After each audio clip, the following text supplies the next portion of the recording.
Nika Santorin, and you are currently up for the scenes behind Grand Ad Clash with Ad Clash After Hours, where we take a break and chat about the fun hours before, during, and after the clash. Pero bago muna tayo sumalang sa magiging chikahan natin for today, I'd like to invite you guys to follow our social media accounts, Grand Ad Clash on Facebook and YouTube, and Grand Ad Clash on IG, X, and TikTok.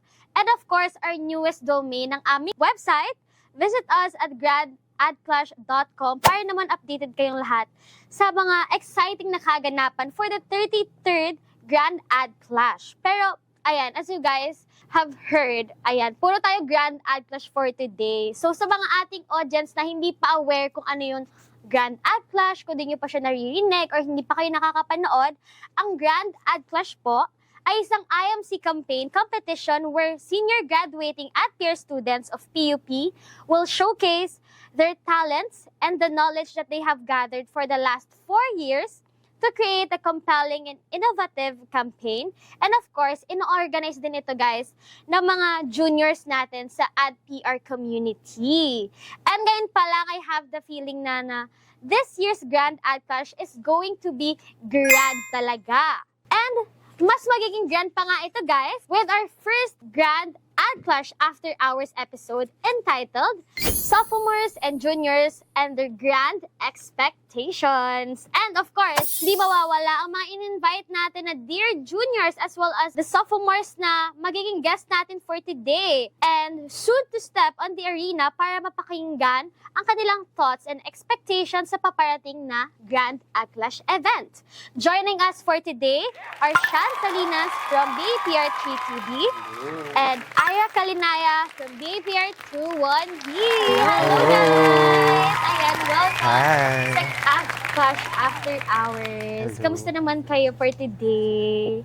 Ayun. Medyo na-hear lang. Yeah, kapagod. Agad. Agad? Wala pa. Ano oras ba? Wala pa. Ayan. Pero Sige. ayan, I hope na nakapag-rest naman kayo guys kasi simula pa lang to ng preparation natin for Grand Ad Clash. Diba? Alam niyo naman na paguran talaga itong mga sis. Pero True. ilalaban natin to. So ayan, welcome sa inyong dalawa of course. And kamusta naman muna ang pagiging AdPR student ninyo? Unahin natin si Sean of course. Ayun, as an PR student, nakakapagod siya actually. Nung first sem, sobrang patayan ng first sem namin ngayong third year. And maraming prod, basta kung ano-ano nangyari. Totoo. Parang halo-halo na lang ang nangyari. So, ayun, sobrang stressful. And parang hindi ko nga na yung sem break eh. Parang hindi ko mo naramdaman. Oo. Kasi may GC. GAC. May GAC Oo, na, may mga GC na agad. Oo, Diyos ko, may paggulat ako, hindi pa ako enrolled dahil meron ng GC agad ng GAC. Ready na, Nag-chat na nakaprepared agad. na siya. Mhm. So ayun, hindi naman sa tinatakot ka namin, okay? Pero, kamusta ka naman, Ira, as a sophomore?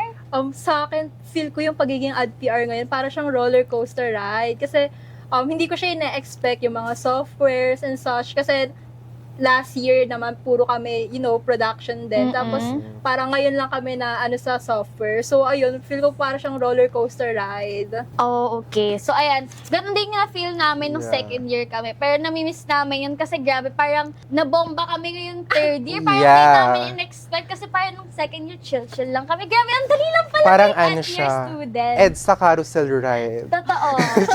Hindi siya Explain why. Ay, kasi syempre, commute. Okay. Syempre, galing ka pang south, ang biyahe mo pa Santa Mesa, ay talaga, para kang binugbog na lang. Diba? So, ayan. Welcome ulit sa inyong dalawa. Firstly, gusto ko munang i-check ang familiarity, of course, ni Ira sa ating Grand Ad Clash. Ayan. Ano muna yung initial insight mo about Grand Ad Clash? For me, ang initial insight ko sa kanya, hindi lang siya basta competition. Kasi way back pa, before ako mag-enroll sa AdPR, kasi overthinker ako eh. Nung nawalan ako ng slot sa prior course ko, nag-search ako ng connected naman sa interest ko. Tapos, nandun yung AdPR. And then, nag-search ako sa TikTok nun. Tapos, konti lang yung mga content about AdPR kasi PUP lang naman yung meron nun. Tapos, binakita ko doon, POV, you are advertising and public relations student. Tapos, ang setting niya nasa SM. Tapos, doon ko na-realize, 31st Grand Ad Clash. Ayun, so Oh, okay. grabe yung Ay, mga nata, yung nakita ko ano, doon. Yung Okay. kaila Ate Sheikah, yung sila nag-organize. Okay. 31st. I'm not sure lang kung tama. Pa-fact check na lang. Fact check. Guys, comment down below. Yeah, pa-fact check na lang. Baka naman mali ako. So, parang Oo. ayun nga yun. Sige. Continue. Ayun, nasa na ba ako? Nawala. Nasa Ayun, SM sa tayo. SM. Tapos sabi ko, oy grabe yung mga yung paggawa ng event. Parang gusto ko siyang maranasan. Parang ayun yung pinaka nag-urge sa akin na mag-take ng ad PR. Yung Grand Ad Clash na yun. So, masasabi mo bang tama yung urge na yun? Parang, Yes, parang okay excited, siya, tapos excited siya. pressured, ganon. oo. Hindi naman kasi talaga mawawala yung Yeah. pressure, di ba? Kahit anong Kahit ano course. gawin. Pero so far, na-enjoy mo naman Yes. yung course mo ngayon. Yun naman ang important, di ba? Yes. It's good na meron ka na ding overview sa ating event sa GAC, di ba? Pero are you guys aware na lahat, especially you, Ira, na lahat ng third year, lahat ng block sa third year ang nag-organize ng GAC? Actually, nung nakita ko yung vid na yun, hindi ko in-expect na third year pala yung mag-organize. Kasi ang akala ko na, oh, okay, fourth year yung nag-organize. Sila rin yung magpi-pitch. Tapos lately ko lang nalaman na, okay, third year pala yung mag-organize ng event na yun. Parang patayo naman yung kung yung fourth year din yung Grabe! mag-organize. Mag-organize kayo, magko-compete. Kayo magkakampit. Sana kayo na lang din yung Oo. audience. Ganun. Yeah, Ano parang mas pala? maganda nga na third year, no? Fourth year ang nag-organize, third year naman ang magko-compete. Pero baliktad pala, di ba? So, mas amazing siya kung iisipin nyo kasi yung nag-organize nung big event na to for AdPR students, di ba? Third year students pa lang. So, medyo minimal pa lang yung experiences nila compared sa fourth year students. Pero nasusurvive nila or natin, hopefully, Yes. di ba? Masusurvive natin yung ganong pressure, di ba? Lalo na kami, third year na kami, parang Manifesting. At Diba? saka may research na, so parang nakakaba Ay, siya oo. lalo. Parang, Kinabahan na. parang paano siya pag, i-balance. Pero well, kaya Kaya na natin yan. to. Kaya yan, guys. Palakasan na lang talaga. Totoo. Pero ayun, kaya naman yan, tayo pa ba, di ba? At Yes. syempre, as a second year pa lang, for sure, marami pa ang pahinga nito, girl. Yes. Di ba? Parang yun yung namimiss ko nga yung pahinga. Pahinga. So, gamitin mo na yan ng gamitin. At least nabigyan ka na rin ng idea kung paano tumatakbo yung pinaka-grand ad clash, di ba? Ngayon pa lang. So, nare-ready mo na yung si self. Pero since nasabi na nga rin natin na kanina na ang grand ad clash ay isang IMC competition, gusto ko lang malaman kung nakapag-campaign na ba kayo. For sure naman, nakapag-campaign na kayo, di ba? And, kamusta naman yung experience niyo sa mga campaigns na nagawa niyo if for midterms man yan or final requirements? Feeling niyo ba matutulungan kayo nito kapag nag-organize or nag-compete na kayo sa GAC? Ayan, simulan natin kay Ira. Ako sa akin, nung pinaka-memorable para sa akin yung unang campaign na ginawa namin, which is yung Sa'yo ang biyahe na to sa Joyride. Ayun yung ano namin. Tapos, memorable siya sa akin kasi una nga siya, tapos nangangapa kami. Project head ako that time. So, Ay, kabog. Perfect. Kabog siya, Parang project head. perfect ano ka talaga, guest talaga dito. Totoo. so hindi ko kasi alam yung ginagawa ko that time. Parang nangangapa ako, tapos ayun, sobrang pressure niya. Pero at the same time, so super enjoyable siya kasi pare-pareho kaming nangangapa, pare-pareho kaming nag-e-explore, and ayun, natututo kami along the way. Ay, alam mo, sobrang stressful talaga pag project head ka. Kaya super saludo ako sa mga project head. Ako kasi, follower lang talaga ako. Hindi Ako ko kaya maging project head. Member lang. Member na lang talaga. Hindi ko na siya Pabigat. ipipilit. Bigyan mo na lang ng work yan. Oo. Susunod na lang Ganun po ang ako. atake. Oo. Pero ayun, super gagaling talaga ng mga project head. Yeah. Lalo na kapag pa sila, mga junior pa lang. Kasi diba, batak na girl. Alam mo na, amaze nga ako sa mga ngayon, yung mga junior na, yung mga freshies din.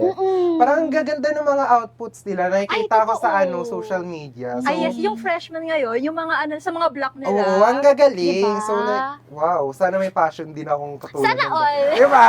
Parang, Tinatanong. oo, wala na. Parang kung ano lang paggawa ng buhay. Parang ngayon meron pa silang ganito pala sa Maynila, pangarap, gano'n. Puno ng pangarap. Puro na Oo. pangarap. Pero pag siguro pag third year na rin sila, ganito na rin yung maging Yeah. dahilan na Mababawasan na nila. ng pangarap. Oo.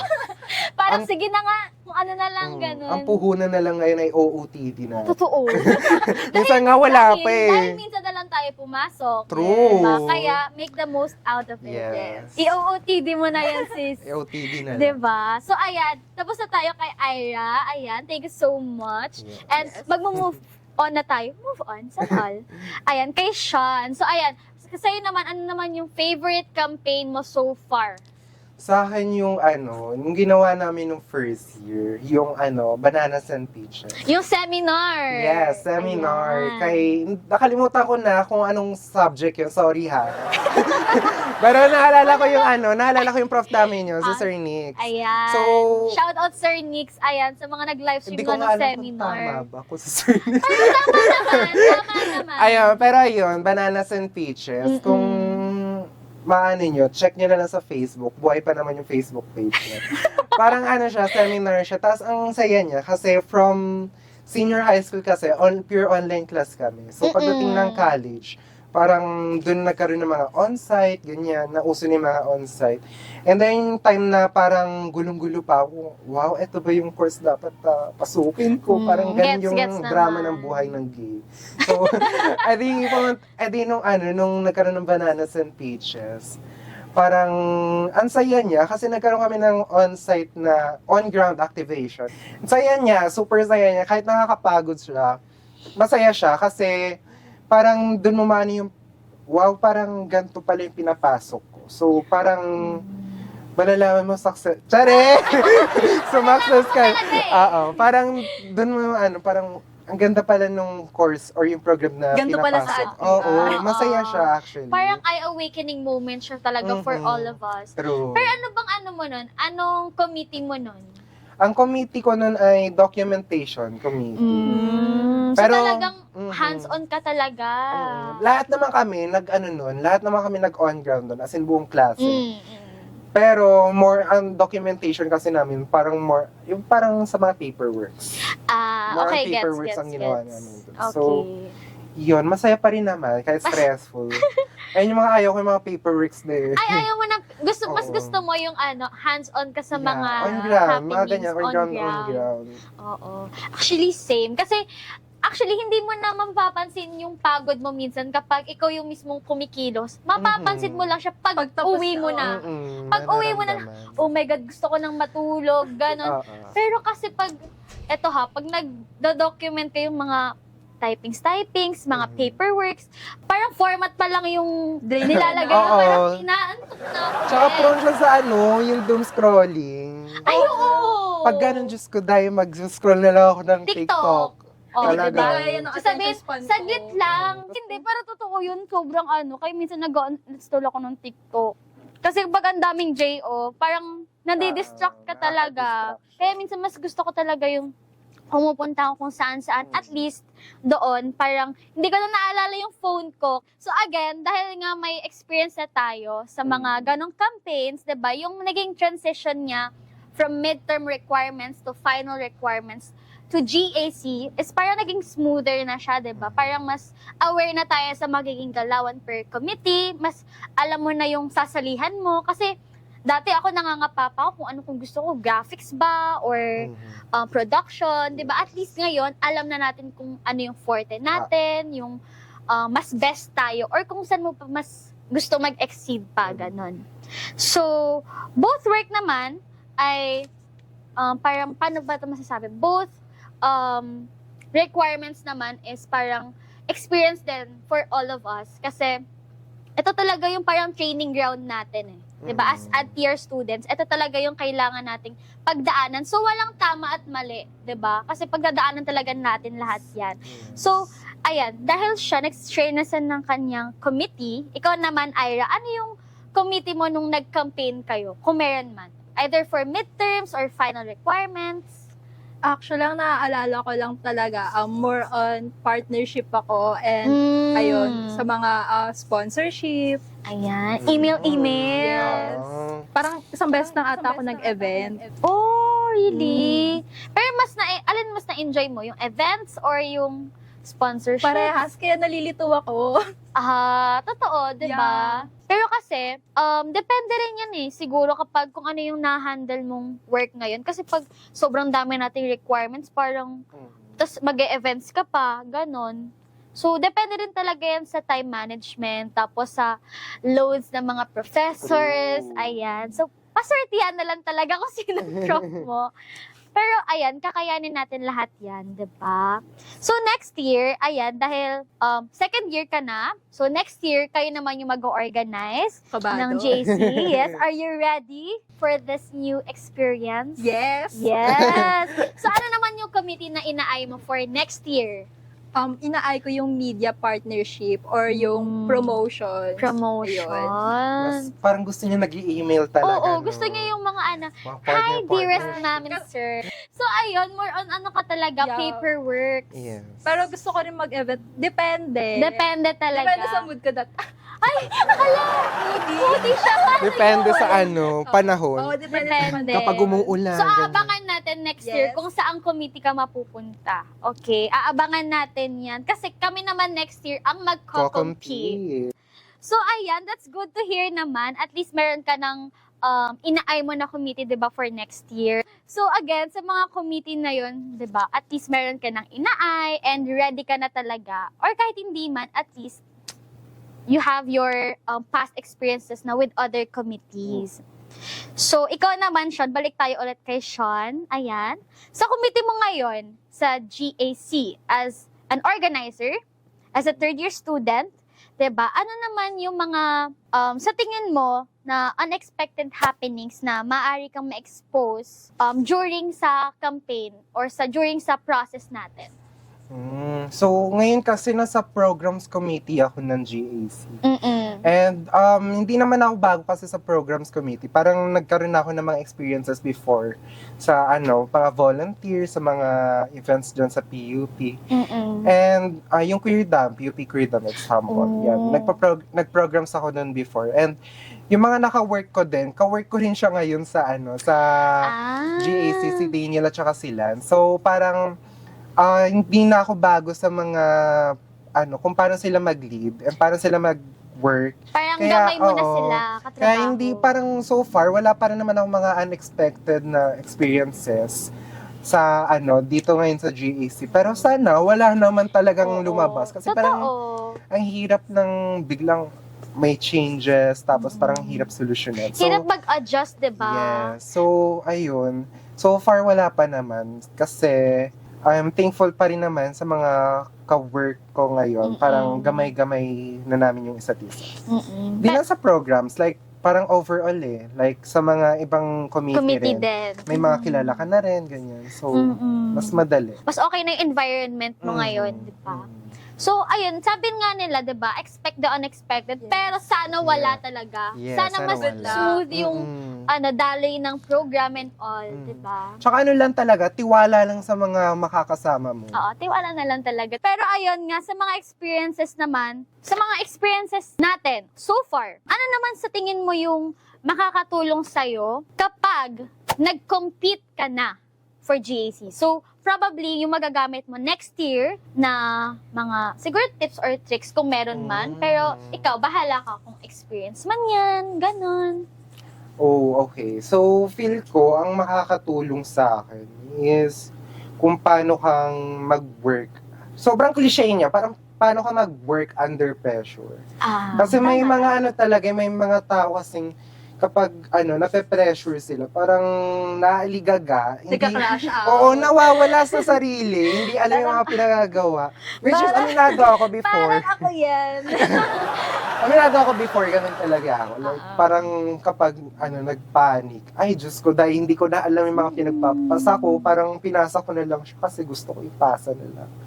Pero ngayon, parang na-realize ko na dapat kailangan mong marunong kang i-manage kung paano yung kung paano ka nape-pressure, tapos paano mo gagamitin yun sa iyong advantage. Like, gawin mo siyang parang, kunwari, gawin mong fuel yung na yun, yung pressure na yun para maging productive, matapos yung ganito, yung ganyan. Mas kilala nyo kasi yung sarili nyo. Kung kaya nyo mag-cram, di ko mag-cram kayo, pero kung hindi nyo kaya, Kung masipag kayo, edi Time why management. not? Yeah. Diba? mag-time management kayo. Oo. Pero hindi na kayo na-encourage, baka sabihin nyo na-encourage siya. Baka sabihin, kasi po napanood ko po doon sa podcast, maganda daw po Mag-cram. daw po gano'n. Wala Yeah. kasi Nubi ho. Basta experience lang namin to, Yeah. guys. Tapos sa inyo pa rin yun. 'Diba? So, ayan. So, next year, dahil competitors na tayo, of course, meron ka na ring inaay na committee mo for next year. Ay, 'Diba? For sure, meron yan. Meron. Ang mas inaay ko ngayon ay sa research committee or strat committee. Before kasi, nung mga first year ako, parang nasa creative kasi ako. Nasa creatives committee ako lagi. Tapos parang yun, kumbaga gusto ko kasi mag-explore. Tapos nung naranasan ko mag-strat or mag-research, sabi ko, parang mas dito ako, parang mas gusto ko dito. Gusto ko mas masulat kaysa mas magawa sa mga designs, ganyan. So, burnout ako sa designs. So, yun, mas inaay ko ngayon ay strat and research. So, yun talaga yung maganda kasi kapag may mga campaigns na tayong na-experience throughout the years ng ating AdPR life. Kasi doon mo talaga matatansya kung ano yung committee mo talaga na the best ka at. Yes. So, pagdating ng GAC, at least hindi ka na mahihirapan kasi alam mo na yung forte mo. Yes. Hindi ka na mahirapan mag-adjust. Hindi na rin sila mahirapan sa'yo, 'di ba? At least, alam nyo na yung weaknesses and strengths, Yeah. 'di ba? Mahalaga din talaga 'yun. So, ayan. Pero since yung pag-organize and yung pakikipag-compete ay collective efforts naman ng bawat blocks, 'di ba? Ano naman sa tingin nyo yung need natin paghandaan? So, ayan, speaking of strengths and weaknesses, ayan, 'di ba? Ano yung need natin i-acquire for us to be ready kapag nag-organize na tayo ng event for Ira, of course, and kapag nag-compete naman tayo for Sean? Ayan, sige. Si Ira muna. Sa akin, crisis management and strategic thinking. Sorry ka! Ginaganyan tayo, Oh, te. mag-ready ka ba? Sige, explain why. Crisis management kasi hindi naman lahat ng plano nag-go talaga as planned. So, gusto ko pag may mga ganong eksena na hindi siya umaano sa plano ko, dapat kalmado lang. Sa strategic planning naman, gusto kong hindi lang basta creative yung magawa, kundi alam niyo yon, yung impactful din siya. Feel ko, ang pinakakailangan sa pagko-compete, pag ganyan mga events, napansin ko lang din sa mga past GAC na is yung pitch deck presentation, kung paano ka mag-pitch ng sa client. Kasi napansin ko sa mga past competitions at saka yung mga groups na nag-compete last year, yun sa local league. Ang dami nilang palaman sa mga ginagawa nila. Lalo na ang pinaka naaalala ko doon is yung sa group nila Ate Sheika. Ang creative, super creative nung kanilang ginawa, and no wonder kaya sila nanalo dahil doon. Marami pang mga groups, like yung may nagustuhan akong isang jingle doon. Yung, hindi ko alam, nakalimutan ko yung section na yun. Basta maganda. Yung, Sa mga audience natin, pwedeng yun hanapin sa Facebook kung gusto nyong mapanood or makita yung mga ginawa nilang videos and jingles and mga pub mats, 'di ba? Pwedeng yun makita guys sa Facebook. So, ayan. So, tama ka naman doon. Pero ito, last question na for Sean again. Ano yung pinakatumatak sa yung campaign from the past JAC? I think nasagot mo na, pero sige, ulitin mo na lang ulit, na nag-set ng standard na masishare mo naman kay Ira. Ayun, tulad yun ang sabi ko kanina, yung kila Ate Sheika, sobrang bias ko talaga sila. Like, sobrang... Bias ko rin sila. Nanonood Right, ako. diba? Ayan. May favoritism ako pagdating sa sa section nila. Kasi parang lahat ng mga ginagawa nila, pag binigyan mo sila ng something, they will deliver eh. So, ayun, sobrang gusto ko talaga yung sa section nila. And also, maraming nagpakitang gilas talaga last year. And sana this year, marami ding magpakitang gilas. For sure. Talaga. We're expecting na talagang kabugan. Tataasan yung expectations natin. Kabugan ang mga teams ngayon. Tama naman. So, I think, from the things that we've talked about, ayan, na-establish naman na natin yung mga magiging expectations natin sa Grand Ad Clash as organizers and participants for the next year. Ayan, with that, we want to know naman kung gaano kataas ang inyong mga expectations through a yay or nay game. So, ayan, ready na ba kayo, guys? So, ang gagawin nyo lang naman, kapag nagsabi ako ng random expectations, random to guys, super random. Itataas nyo lang ang yay card kung ito ay isa sa mga ine-expect nyo na mangyayari, and nay naman kung hindi. So are you guys ready with your yay or nay cards? Yay! Ayan, yay! So ayan, simulan na natin. Number 1, ine-expect ko na pasabog ang makukuha naming client for GAC. Yay or nay? Yay, of Yay! course! Tama! Diba? Parang may na-expect na ako ayan. na magiging Ano yung natin ine-expect nyo or wini-wish nyo na maging client natin? Pwede ba mag-drop ng brand? Parang bawal ata. Pwede Bawal. Pa. Bawal mag-drop ng Bawal brand. Pero mag-drop. may, meron na. meron akong nasa ears. I-manifest natin yun kasi Yes. malay mo, di ba? Di ba? Okay, next. Magiging malaki ang role ko kapag nag-organize or compete na kami for Grand Ad Clash. Yay or nay? Syempre, Yay, of Tama. course. Okay, next. Number 3, marami akong masyasharon sa products ng client namin. Pwede ba may card din ako? Gusto ko din mag-yay. Yay or nay? Yay, of Yay! course. Diba? Sana ano nga, yung mga insurance. No, para insured na. Kaya pala meron na siyang iniisip, insurance Oo. plan. Uy, pero marami talaga mga Yeah. gift bags, di ba? Mm. Pangkabuhayan showcase, Yes. di ba? May bigas pa. Mali mo, mali Parang mo. hirap naman mag-uwi ng bigas na. Ikaw na bahala.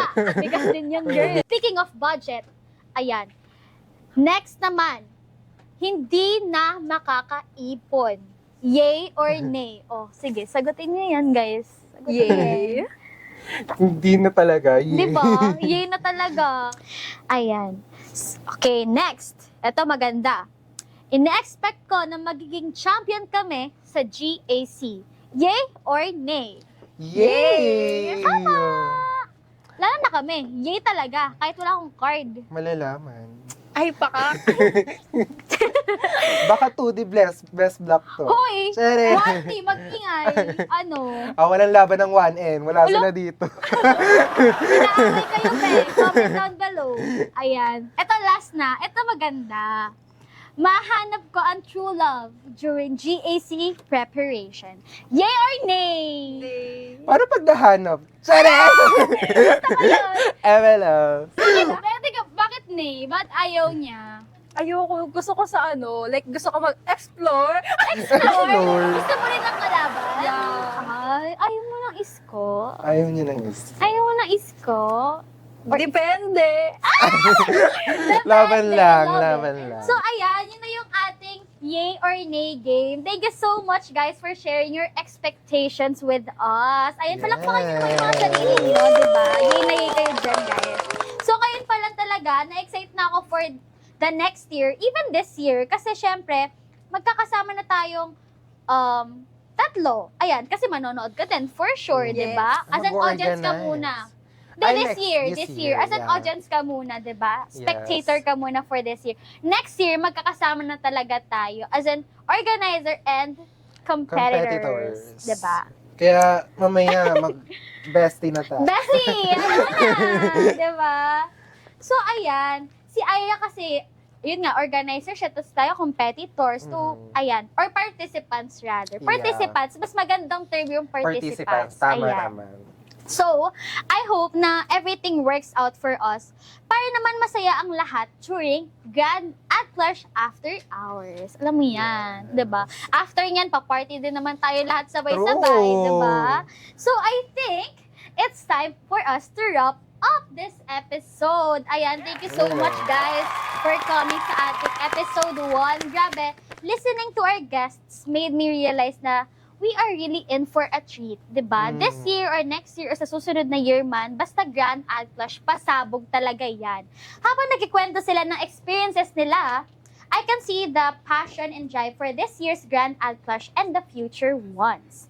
That's why I want to extend our gratitude sa ating mga junior, Sean Salinas and Ira Carinaya, our sophomore, na nag-alay ng kanilang oras para ibahagi ang kanilang ideas, expectations, and experiences. Ayan, palakpakan niyo yung mga sarili niya, guys. At ayan, palakpakan niyo. Sa mga nakikinig, palakpak din kayo, guys. Ayan.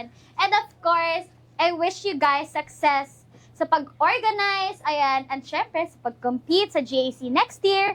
And ganun rin sa ating academics, di ba? Ayan, I wish you guys all the best and see you around PUP and see you around sa GAC event. Ayan. Yes! Yay na yay! So guys, sa ating next episode naman, makikipag-usap naman tayo sa mga AdPR alumni who competed in the past GAC events. Alamin natin ang kanilang experiences at lessons na natutunan during their time.